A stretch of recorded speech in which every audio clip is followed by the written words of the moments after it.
สบายดีทุกคนมื้อนี้ก็มาพบกับสองผู้บ่าวลาวบ้าน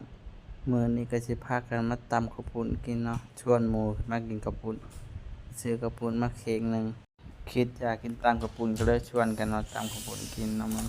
ที่เห็นขาวๆนี่บ่แม่นแป้งนัวเด้อทุกคนมันคือน้ำตาลทรายขาวนั่นเองมันบ่แม่นแป้งนัวเด้อนี่เฮ็ดงานมาเมื่อยๆก็เลิกงานมาก็หาแนวมาชุมกันเนาะทุกคนตอนนี้แม่บ้านเพิ่นก็ตำเนาะตำบักพริกให้มันแดกเนาะให้มันเข้ากันตำเบื้องซ้ายเบื้องขวาอยู่นี่แหละแม่บ้านว่าเดี๋ยวสิเฮ็ดแซ่บๆสู่กินมื้อนี้หลังจากตำบักพริกแดกแล้วก็ฮอดขั้นตอนการใส่มักเล่นแล้วทุกคนเลยปาดมักเล่นลงจัก 2-3 หน่วย เพิ่มความเปรี้ยวลงไป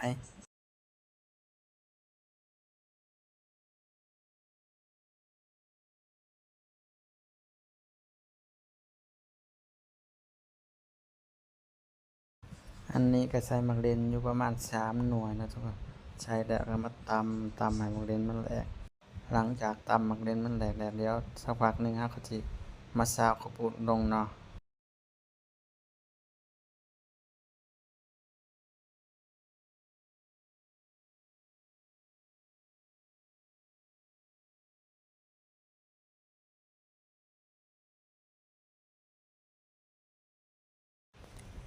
อันนี้ก็คือของกินกับเฮาเนาะหรือว่าผักข้างเคียงของเฮานั่นเอง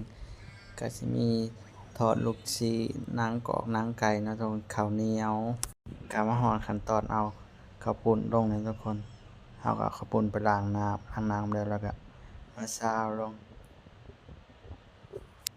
ซื้อมาเข่งหนึงเข่งละ10 บาทเฮาก็สิใส่ลงไปเบิดเลย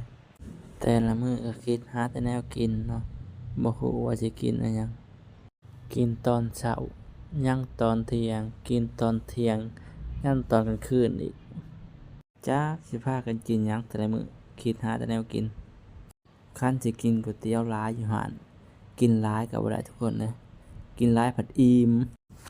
มแล้วก็บ่อยากเด้อบัดนี้ท้องเพิ่นตึงเด้ท้องตึงหนังตาก็ย้านแล้วอยากนอนได้บัดตอนนี้เราก็สิมาคนเล่เนาะให้ข้าวปุ้นมันเข้ากันกับน้ำปลาแดกที่เราตำไว้เนาะมันสิได้แซ่บตอนนี้ก็คนเล่ไปมาเนาะทุกคนหลังจากที่คนเล่มันเข้ากันแล้วเราก็จะไปเทใส่ถาดเนาะเทใส่ถาดขาวใหญ่ตอนนี้ตำข้าวปุ้นเฮาก็ได้เสร็จเป็นที่เรียบร้อยแล้วเนาะตอนนี้ก็ถึงเวลาลงมือกินกันเลยทุกคนผักข้างเคียงก็สิมีผัก